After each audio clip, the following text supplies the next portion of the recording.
Largest unique atom, तो यहां पे कार्बन और ऑक्सीजन में कंपैरिजन होना है। क्लोरीन को तो देखना ही नहीं है, क्लोरीन तो यूनिक ही नहीं है। जो यूनिक एटम है उसमें जो लार्जेस्ट साइज का होगा वो सेंट्रल एटम हो जाएगा। तो और कुछ एग्जांपल ले लो। POCl3, जल्दी बोलो इसमें कौन है सेंट्रल एटम? अरे बोलो जल्दी। ऑक्सीजन। ये भगवान, सबसे पहले तो आपको इन दोनों में देखना है, क्लोरीन को देखना ही नहीं है, 3 क्लोरीन है। और इन दोनों में फास्फोरस बड़े साइज का है। सेकेंड पीरियड में ऑक्सीजन है, यहाँ पे नाइट्रोजन है, इसके नीचे फास्फोरस है।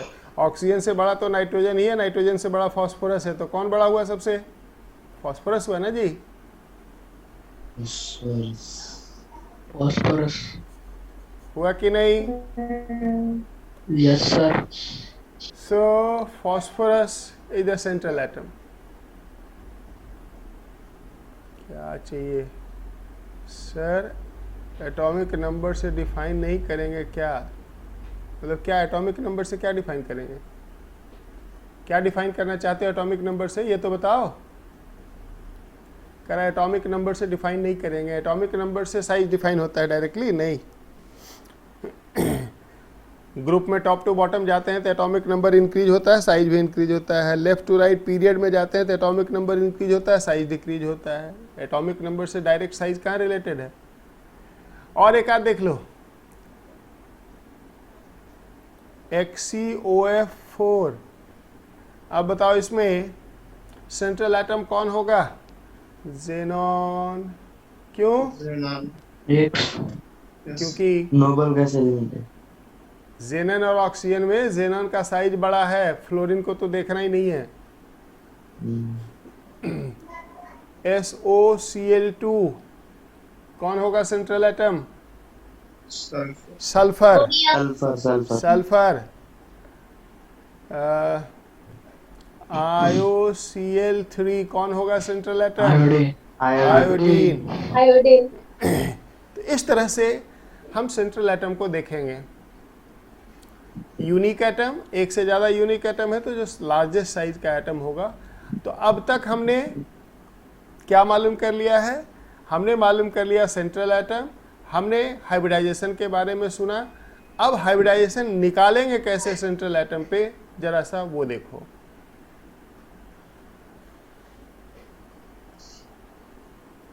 डिटर्मिनेशन ऑफ, क्या चल रहा है?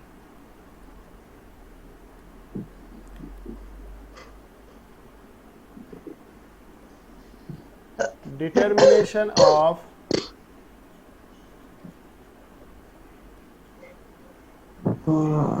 हाइब्रिडाइजेशन। अरे कौन गाना गा रहा है? Determination of hybridisation. हाइब्रिडाइजेशन अब मालूम कैसे करेंगे? किसी भी एटम पे, सेंट्रल एटम की बात हम बाद में करेंगे, वहां से तो शेप मालूम होगा, लेकिन हम कहीं भी हाइब्रिडाइजेशन मालूम कैसे करेंगे? अब सुनो, हाइब्रिडाइजेशन मालूम करने के लिए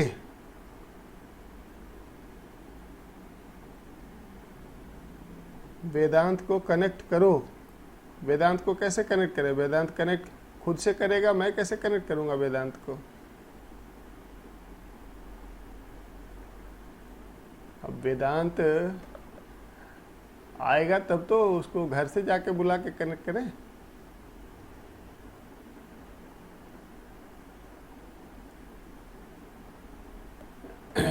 सो डिटर्मिनेशन ऑफ हाइब्रिडाइजेशन, सुनो ध्यान से। आपको क्या करना है? To find hybridization at any atom, you have to determine first a quantity called electron pair, और इसको शॉर्ट में हम लोग बोला करेंगे EP।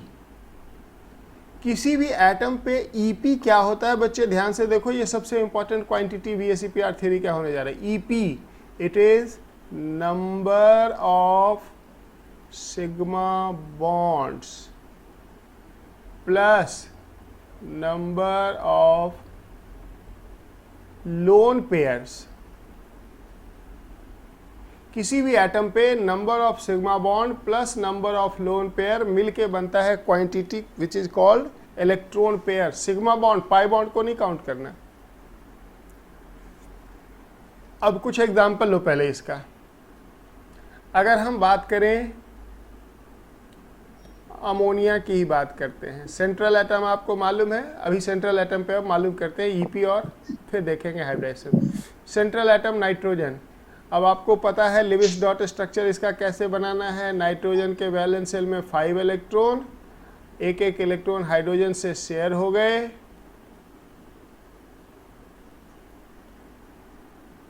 एक एक इलेक्ट्रॉन हाइड्रोजन से शेयर हो गए। आपको पता है सिंगल बॉन्ड जब भी बनता है तो वो सिग्मा बॉन्ड होता है, और बनता है या नहीं। तो नाइट्रोजन पे अगर मैं आपसे पूछूं ईपी इलेक्ट्रॉन पेयर, इसके लिए तरह तरह के फॉर्मूला वगैरह दुनिया में लोग बताते हैं, बिल्कुल रबिश बकवास फालतू का फॉर्मूला होता है। हर फॉर्मूले के 4 एक्सेप्शन होते हैं, मैं जो आपको बता रहा हूँ उसका कोई एक्सेप्शन नहीं है। तो यहाँ पे ईपी अगर हम बताएंगे तो देखो ये हो जाएगा 3 + 1, दिखा क्या, 3 सिग्मा बॉन्ड और एक लोन पेयर। तो कहेंगे यहाँ पे इलेक्ट्रॉन पेयर है 4। एक और एग्जांपल लो पहले, कार्बन डाइऑक्साइड, सेंट्रल एटम कौन, कार्बन। कार्बन के वैलेंस शेल में कितने इलेक्ट्रॉन, 4। ऑक्सीजन के वैलेंस शेल में कितने इलेक्ट्रॉन, 6। तो ऑक्सीजन क्या करेगा, 2-2 इलेक्ट्रॉन शेयर करेगा। देखो ऑक्सीजन का ऑक्टेट पूरा हो गया ना। इधर वाला ऑक्सीजन भी 2 इलेक्ट्रॉन शेयर करके अपना ऑक्टेट पूरा कर लेगा। देखो सबका ऑक्टेट पूरा हो गया क्या, चेक करना जरा।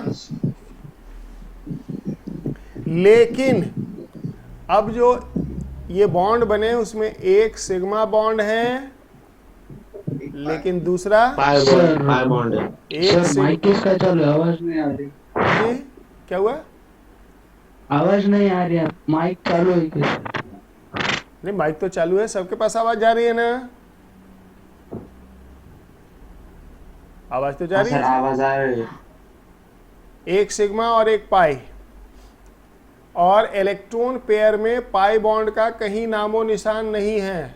तो अगर आपसे कोई पूछे कि कार्बन पे ईपी कितना है, जल्दी बोलो कितना हुआ, अरे 2 ओनली। समझ में आई ये बात सबको, पाई बॉन्ड नहीं काउंट करना है। तो कौन बताएगा ऑक्सीजन पे ईपी कितना है, जल्दी से। ऑक्सीजन पे ईपी कितना है, 3। 1 2 लोन पेयर और एक सिग्मा बॉन्ड, 1 + 2 3।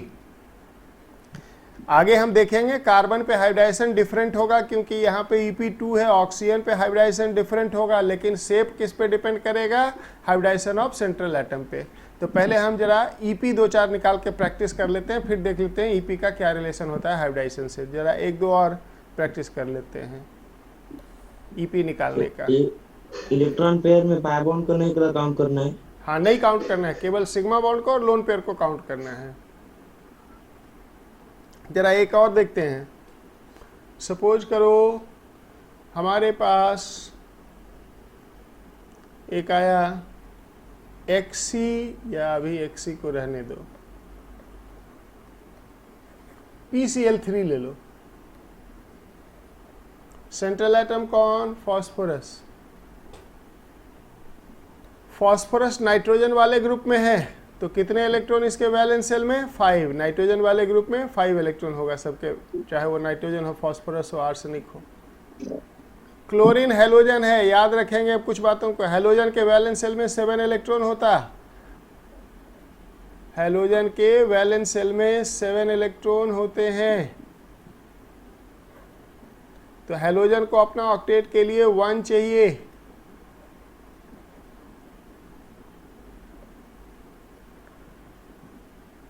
तो जल्दी से कौन बताएगा अब सेंट्रल एटम फॉस्फोरस पे Ep क्या हुआ, 3 + 1 हुआ कि नहीं, जल्दी बताओ। 3 + 1 Yes, sir. 1 sigma bond, 2 sigma bond, 3 sigma bond and A lone pair. Electron pair हो गया 4। अच्छा जल्दी बताओ क्लोरीन पे ईपी क्या होगा अगर आपसे कोई पूछे? क्लोरीन पे भी ईपी 4 ही होगा। 1 + 3 1 सिग्मा बॉन्ड और 3 लोन पेयर। Lone pair. तो जल्दी से कौन बताएगा SOCl2 में सल्फर, ऑक्सीजन, क्लोरीन सब पे मालूम करना है मुझे। सब पे मुझे ईपी मालूम करना है। सल्फर, ऑक्सीजन, क्लोरीन सब पे ईपी मालूम करना है। जल्दी से करके देखो।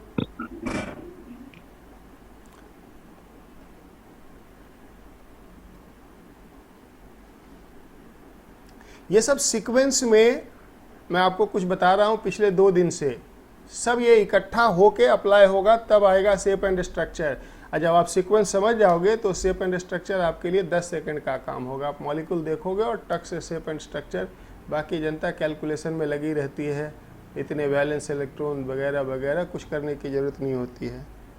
सिर्फ सेंट्रल एटम, उस पर इलेक्ट्रॉन पेयर मालूम कर लेना चाहिए, उससे सब कुछ पता चल जाता बॉन्डिंग का।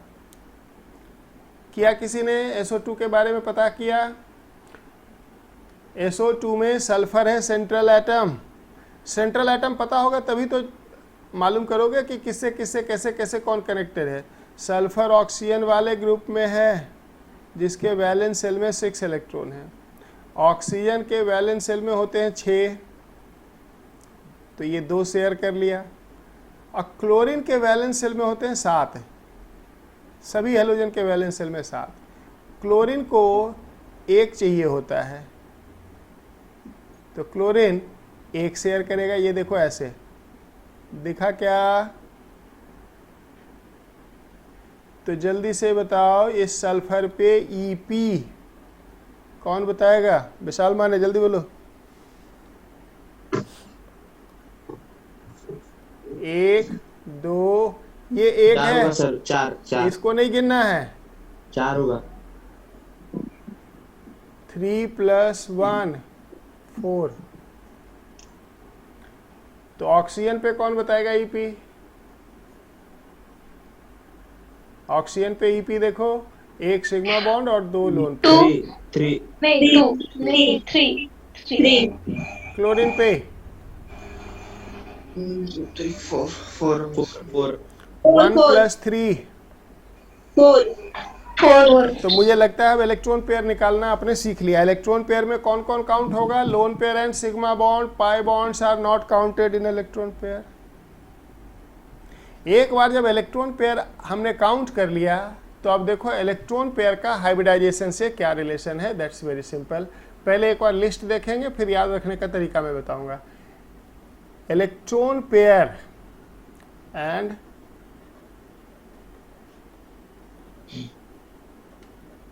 Corresponding hybridisation.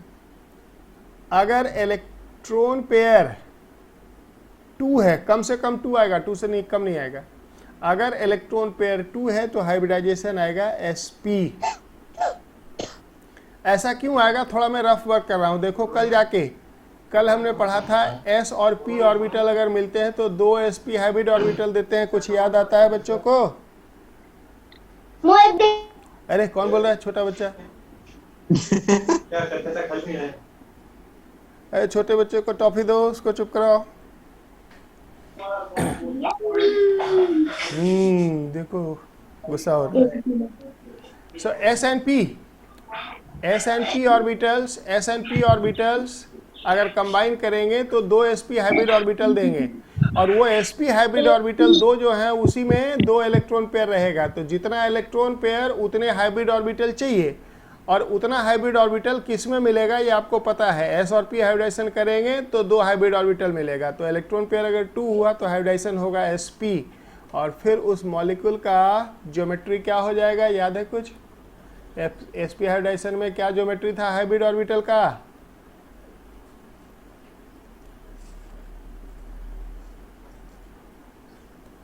ज्योमेट्री हो जाएगा लीनियर। अगर इलेक्ट्रॉन पेयर हुआ 3 तो हाइब्रिडाइजेशन होगा sp2। और ज्योमेट्री फिर क्या हो जाएगा? Trigonal. Trigonal Trigonal. पेयर। अगर इलेक्ट्रॉन पेयर हुआ 4 तो हाइब्रिडाइजेशन हो जाएगा sp3। टेट्राहेड्रल। हाँ, टेट्राहेड्रल हो जाएगा ज्योमेट्री। अगर हाइब्रिडाइजेशन, अगर इलेक्ट्रॉन पेयर आ गया 5 तो sp3d bi trigonal bipyramid. इसको शॉर्ट में हमने TBP कहा था, ट्राइगोनल बाय पिरामिडल। अगर 6 हुआ तो sp3d2 और फिर स्क्वायर बाय ऑक्टाहेड्रल या स्क्वायर बाय पिरामिडल। ऑक्टाहेड्रल या स्क्वायर बाय पिरामिडल। और 7 लास्ट था sp3d3 और तब इसकी ज्योमेट्री पेंटागोनल। पेंटागोनल। अब जरा कनेक्ट करो सभी बातों को। कोवेलेंट कंपाउंड में या मॉलिक्यूल में हमें मालूम करना है एक सेंट्रल एटम, और उस सेंट्रल एटम पे हमें मालूम करना है हाइब्रिडाइजेशन इलेक्ट्रॉन पेयर के थ्रू। सेंट्रल एटम पे इलेक्ट्रॉन पेयर मालूम करके उसका हाइब्रिडाइजेशन मालूम करना है, और फिर अब उससे आगे शेप एंड स्ट्रक्चर बताना है। समझ गया? अब फाइनल स्टेप पे हम जा रहे हैं, शेप एंड स्ट्रक्चर।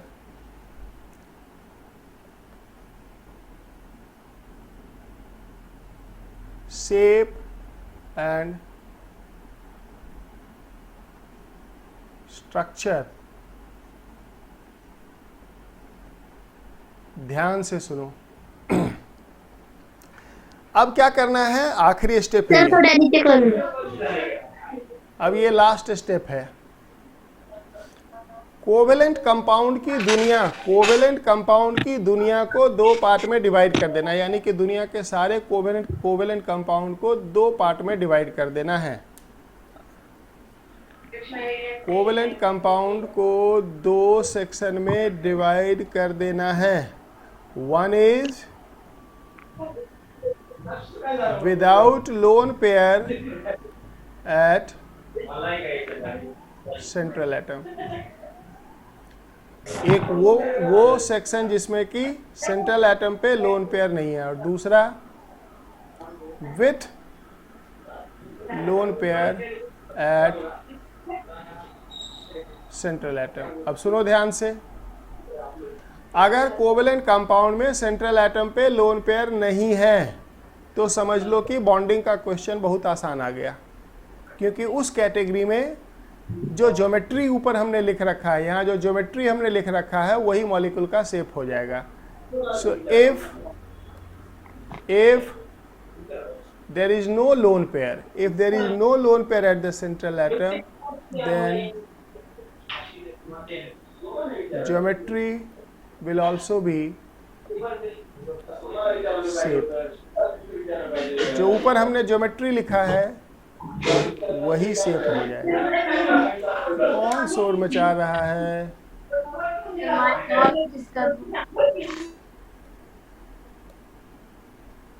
ज्योमेट्री हो जाएगा शेप, लेकिन अगर लोन पेयर सेंट्रल एटम पे लोन पेयर नहीं है, लोन पेयर है, तो उस केस में जो हमने ऊपर ज्योमेट्री लिखा है वो कभी शेप नहीं होगा।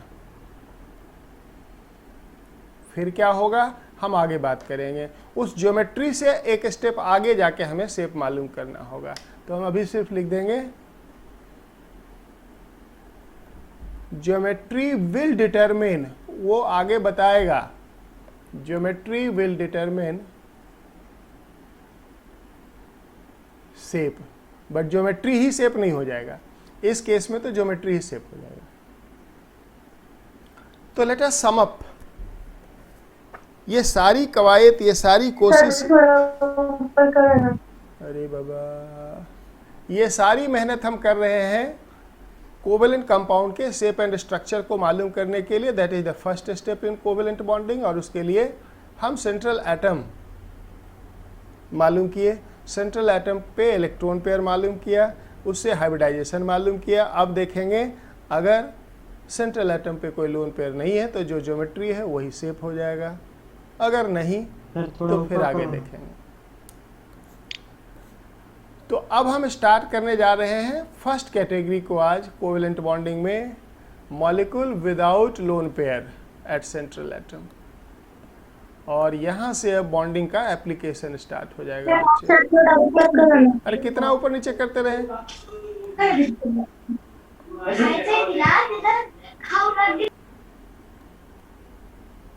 मॉलिक्यूल्स, कुछ आयंस भी आएंगे, ions without lone pair at central atom, जिसमें सेंट्रल एटम पे लोन पेयर नहीं है। एक एग्जाम्पल लो, सबसे सिंपल एग्जाम्पल इसको समझने के लिए, कार्बन डाइऑक्साइड का। ये कौन लिख रहा है बोर्ड पे? मतलब कुछ कुछ करते रहना है, शांति से नहीं बैठना है। कार्बन डाइऑक्साइड, सेंट्रल एटम कौन है बच्चे? कार्बन। कार्बन, कार्बन पे 4 इलेक्ट्रॉन वैलेंस शेल में, ऑक्सीजन पे 6। जरा ध्यान से देखना, शुरुआत के 1-2 मॉलिक्यूल सीखने वाला होता है, उसके बाद तो बस उसको रिपीट करना होता है। ये देखो कनेक्ट हो गया। अब आपको मालूम है कि ये जो डबल बॉन्ड बनाया है उसमें एक सिग्मा है और बाकी सब पाई होते हैं, एक सिग्मा है और पाई। तो कार्बन जो कि सेंट्रल एटम है, इस पे ईपी कितना हुआ? 2। अरे है या नहीं? और ईपी 2 है, इसलिए हाइब्रिडाइजेशन क्या होगा? एसपी। और अगर हाइब्रिडाइजेशन एसपी है तो आगे शेप के लिए क्या देखना है कि लोन पेयर है कि नहीं। बोलो, कार्बन पे लोन पेयर है? कोई दिख रहा है? लीनियर नहीं है कार्बन पे लोन पेयर। ऑक्सीजन वाला नहीं देख लेना, कार्बन पे देखना है अपने को, सेंट्रल एटम पे। देयर इज नो, हाँ, there is no lone pair at the central atom and therefore carbon dioxide, सुन लो ध्यान से, कार्बन डाइऑक्साइड मॉलिक्यूल का शेप क्या बोलेंगे? लीनियर। इसका मतलब क्या हुआ? ये बॉन्ड एंगल 180 डिग्री होगा। और इसको अब जरा सुनना एक बात, कुछ बातें हैं जरा ध्यान से सुनना जो आपको औरों से अलग करेगा। जरा सुनो, लोग हाइब्रिडाइजेशन निकालते हैं कंपाउंड का, कितनी गलत बात है। कंपाउंड का हाइब्रिडाइजेशन नहीं होता, हाइब्रिडाइजेशन होता है कंपाउंड में एटम का। अगर आपसे कोई पूछे अलग से कि ऑक्सीजन पे हाइब्रिडाइजेशन बताओ, कहोगे ये लो जी, ऑक्सीजन पे ईपी कितना है, जल्दी बोलो। 2 + 1 3 है या नहीं? 2 लोन पेयर और 1 सिग्मा बॉन्ड, 3। हाइब्रिडाइजेशन क्या हो जाएगा ऑक्सीजन पे, जल्दी बोलो बच्चे? 3sp2। sp2। तो पता चला ना कि एक कंपाउंड में कई हाइब्रिडाइजेशन हो सकते हैं। यहीं पे देखो, CO2 में कार्बन पे हाइब्रिडाइजेशन sp है, ऑक्सीजन पे sp2 है, लेकिन अपने को मतलब किससे है? सेंट्रल एटम से। Oxygen central atom. तो एक कंपाउंड के अंदर डिफरेंट एटम पे हाइब्रिडाइजेशन डिफरेंट हो सकता है, लेकिन अपने को शेप एंड स्ट्रक्चर निकालना है तो सिर्फ सेंट्रल एटम पे देख रहे होंगे, बाकी एटम पे नहीं। ये बात क्लियर हुआ ना सबको? Yes sir. तो जरा आप एक और मॉलिक्यूल देखते हैं, बेरिलियम क्लोराइड। अब बेरिलियम सेकेंड ग्रुप में है, मैग्नीशियम वाले ग्रुप में, तो इसके वैलेंस शेल में 2 ही इलेक्ट्रॉन होगा। क्लोरीन के वैलेंस शेल में 7। इसलिए क्लोरीन क्या करेगा, बताओ क्या करेगा क्लोरीन बेचारा? एक इलेक्ट्रॉन शेयर करके अपना ऑक्टेट पूरा कर लेगा कि नहीं? कर लेगा। यानी कि एक सिग्मा बॉन्ड इधर, एक सिग्मा बॉन्ड इधर, कहानी खत्म। तो जल्दी बताओ कि बेरिलियम सेंट्रल एटम जिसपे इलेक्ट्रॉन पेयर कितना, 2 कोई लोन पेयर है बेरिलियम पे? नहीं और इसलिए हाइब्रिडाइजेशन sp होगा और शेप लीनियर होगा। अब इसके शेप के लिए सिर्फ हम सेंट्रल एटम पे फोकस करेंगे।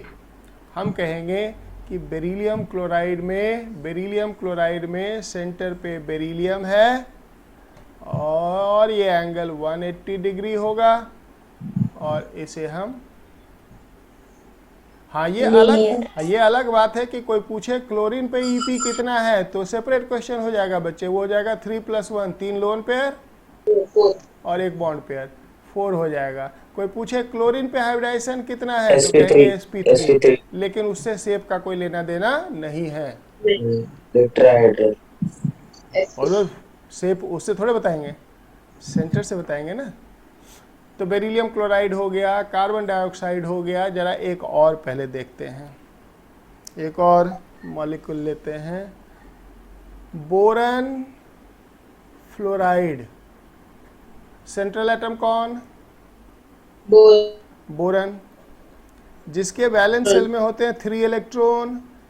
हेलोजन कोई भी हो उसके वैलेंस शेल में 7 इलेक्ट्रॉन। तो क्या होगा देखो, अब आगे थोड़ा सा फास्ट करने के लिए सब डॉट बनाने की जरूरत नहीं है, बच्चों को याद हो जाता है हेलोजन 1 बॉन्ड बनाता, बोरन 3 बॉन्ड बनाता। तो ये अब देखो मैं सीधा लिख रहा हूँ ऐसे, 3 फ्लोरीन ने एक एक बॉन्ड बना लिया, सही है ना। और ये सभी बॉन्ड सिग्मा बॉन्ड होंगे क्योंकि फर्स्ट बॉन्ड सिग्मा होते हैं। बोरन का ऑल 3 इलेक्ट्रॉन यूज हो गया बॉन्डिंग में, EP = 3 तो EP हो गया 3 और EP हो गया 3, तो हाइब्रिडाइजेशन क्या हो गया बच्चे?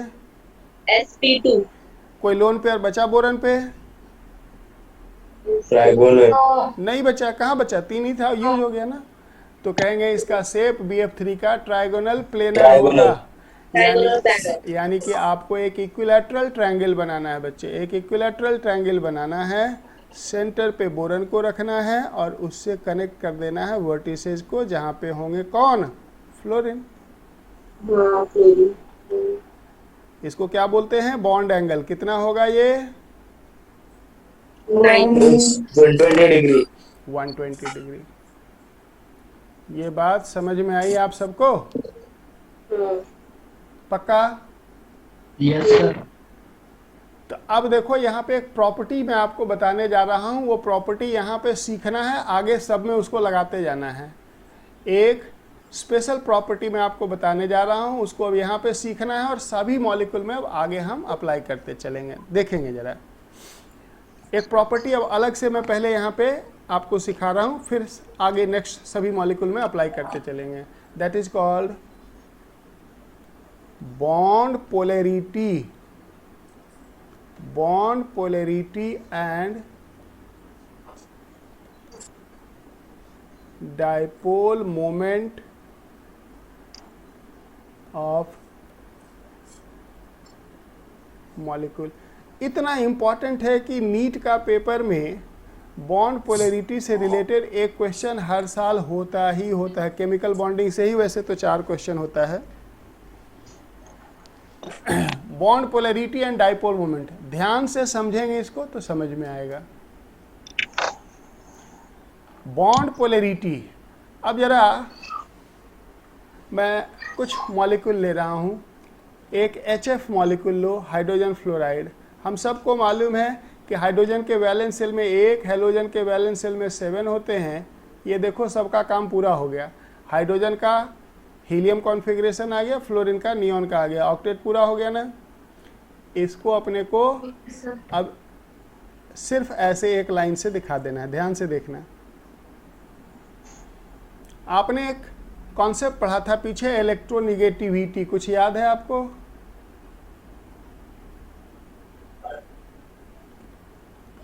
What is electronegativity? Electronegativity is ability of an atom to attract the shared pair of electron. था ना? Electronegativity is the ability of an atom to attract the shared pair of electron. Yes, sir. Electronegativity increases from left to right, decreases from Top to bottom. top to Bottom. bottom. तो ये बताओ hydrogen और fluorine में कौन ज्यादा electronegative होगा? Chlorine. Fluorine होगा ना बच्चे? Yes, sir. इसका मतलब कि इस बॉन्ड में ये जो दो इलेक्ट्रॉन है, हाइड्रोजन और फ्लोरीन वाला दो इलेक्ट्रॉन, उस पे किसका फोर्स ऑफ अट्रैक्शन ज्यादा रहेगा? फ्लोरीन का। फ्लोरीन। यानी कि देखो जरा ध्यान से, जो बॉन्ड पेयर ऑफ इलेक्ट्रॉन होगा वो फ्लोरीन के पास और हाइड्रोजन से दूर चला जाएगा। बताओ जाएगा कि नहीं? जाएगा। तो हम कहेंगे कि shared pair of electron fluorine के करीब है, हाइड्रोजन से दूर है, इलेक्ट्रॉन निगेटिवली चार्ज है। यानी कि फ्लोरीन के अराउंड का एनवायरनमेंट थोड़ा इलेक्ट्रॉन रिच हो जाएगा और हाइड्रोजन के अराउंड एनवायरनमेंट थोड़ा इलेक्ट्रॉन पुअर हो जाएगा।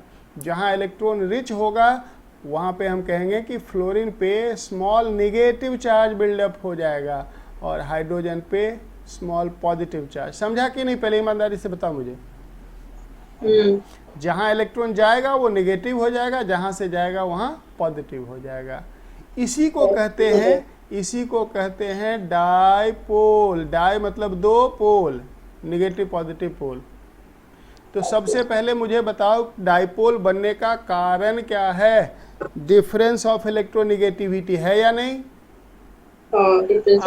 अगर दोनों एटम सेम ही होता तो कोई डाइपोल होता क्या? नहीं होता, क्योंकि दोनों साइड से फोर्स बराबर लगता है, नेट फोर्स 0 हो जाता है ना। तो डाइपोल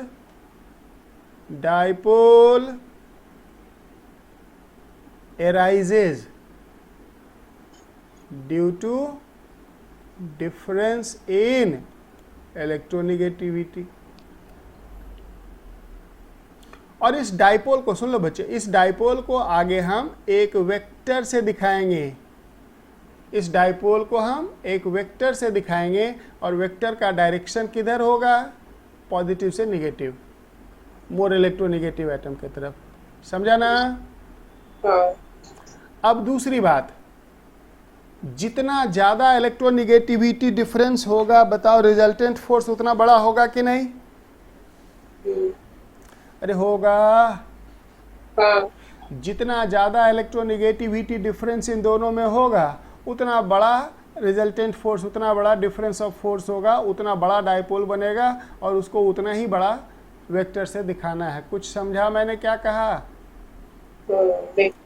तो अगर हम यहाँ पे अब दो मॉलिक्यूल लें, एक HF लें और एक HBr ले लें, मान लो,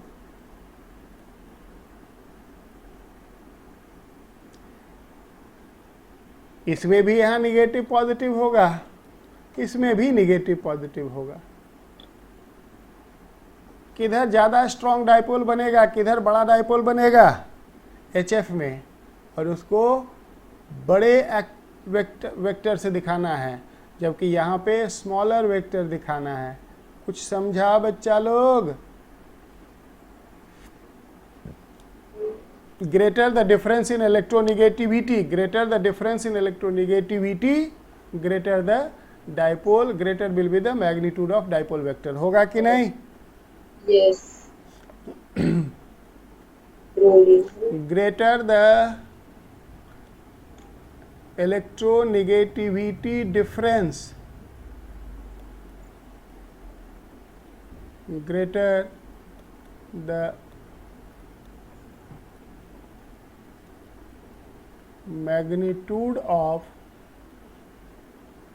dipole vector.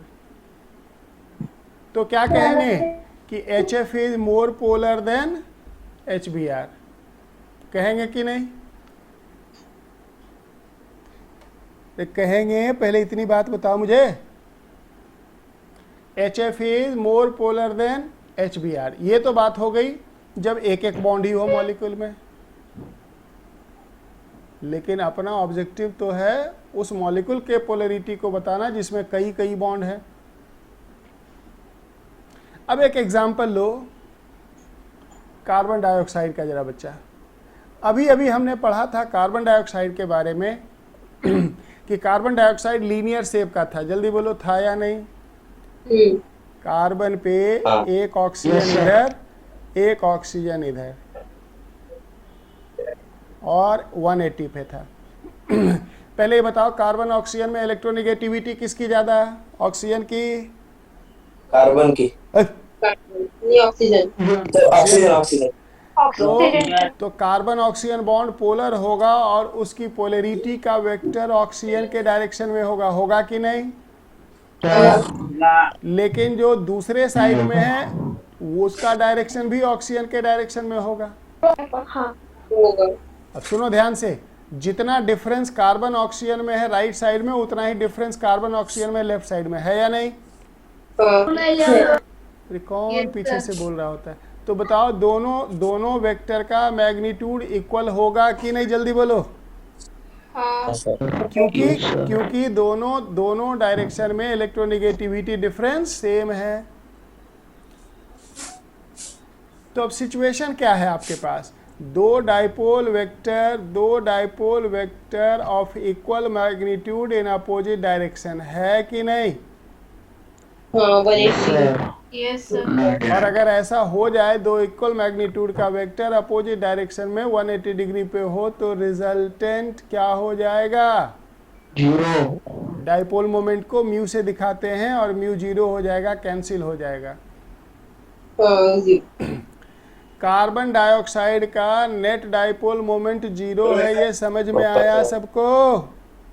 हाँ सर। क्योंकि इंडिविजुअल बॉन्ड की डाइपोल मोमेंट एक दूसरे को कैंसिल कर दिया। तो अब हमें एक मॉलिक्यूल के डाइपोल मोमेंट के बारे में एक लाइन लिखना हो तो हम क्या कहेंगे कि dipole moment of A molecule is the vector sum of individual bond moments. Her bond के मोमेंट का वेक्टर सम करना है, वेक्टर की तरह एडिशन करना है, और जो रिजल्टेंट बचेगा वही डाइपोल मोमेंट होगा। सुना सबने? हाँ तो मैं एक लाइन लिखता हूं जरा डाइपोल मोमेंट ऑफ मॉलिक्यूल के बारे में, आप भी लिखना मेरे साथ। लिखो यहाँ पे, dipole moment of A molecule is vector sum का मतलब वेक्टर की तरह ऐड करना है, vector sum of individual bond. क्या बोल रही है प्रांजलि?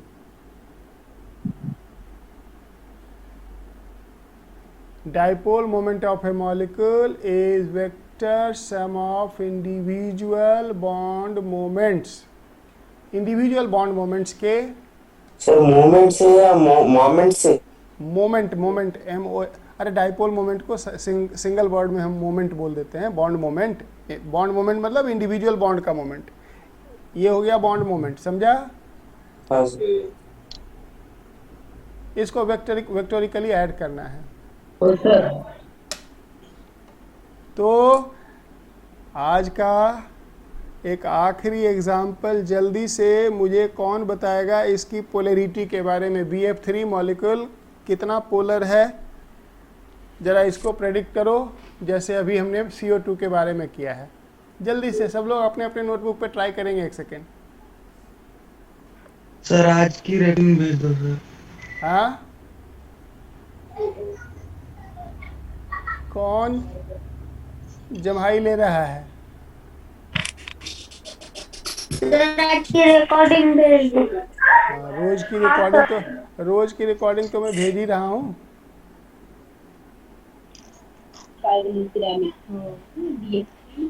बोरन फ्लोराइड की पोलैरिटी मुझे बताओ पहले, तब रिकॉर्डिंग भेजूंगा।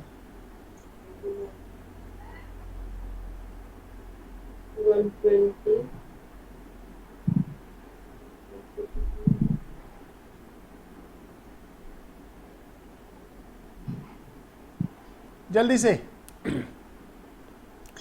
अच्छा ये बताओ कि सेंट्रल एटम बोरन है, ये तो पता चल ही गया होगा। अब इस पे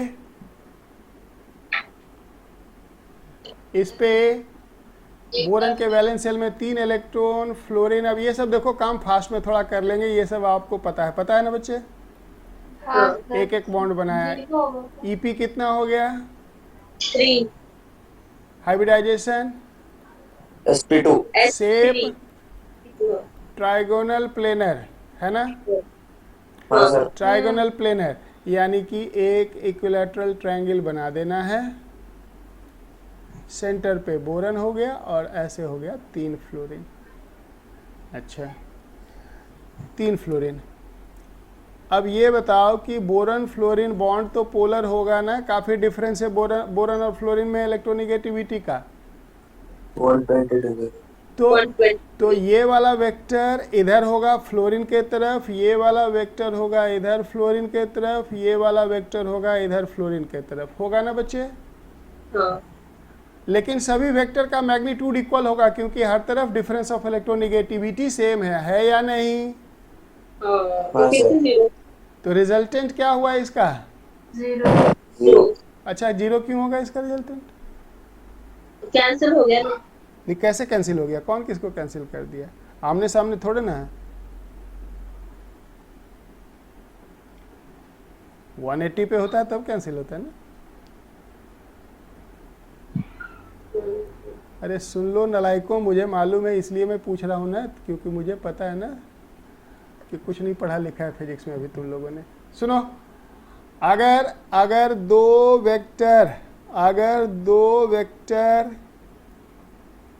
दो वेक्टर इक्वल मैग्नीट्यूड के हों और अगर उनके बीच का बॉन्ड एंगल 120 डिग्री हो, तो जो इसका रिजल्टेंट होता है उसका मैग्नीट्यूड भी वही होता है और ये 60 डिग्री पे होता है उससे। पैरेललोग्राम रूल से निकालते हैं, ये सब पढ़ा है या नहीं पहले मुझे बता। इधर देखो, ये हो गया x,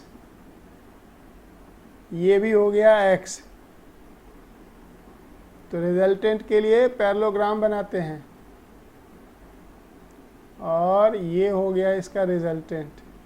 अगर ये x है तो ये भी x है, ये 120 है तो ये 60 हो गया, ये 60 हो गया, ये इक्विलैटरल ट्रायंगल हो जाएगा, ये x तो ये भी x हो जाएगा। ठीक है, तो पॉइंट ये है बच्चे कि इस पर्टिकुलर केस में यहाँ है बोरन, यहाँ है 2 फ्लोरीन 3 फ्लोरीन, इस तरह से देखना जरा।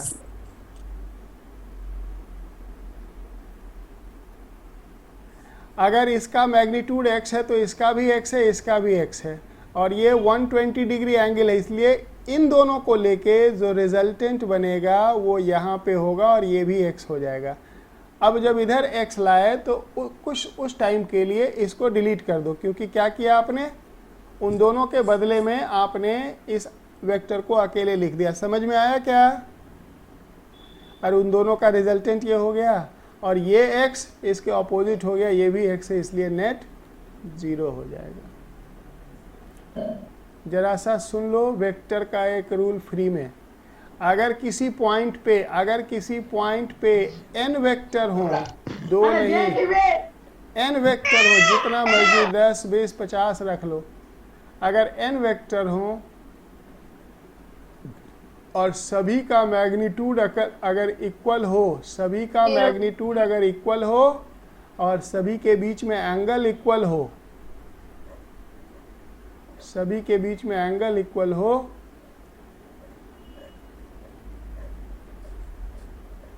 तो रिजल्टेंट हमेशा 0 होता है बाय लैमीज थ्योरम। सुना है कभी आपने।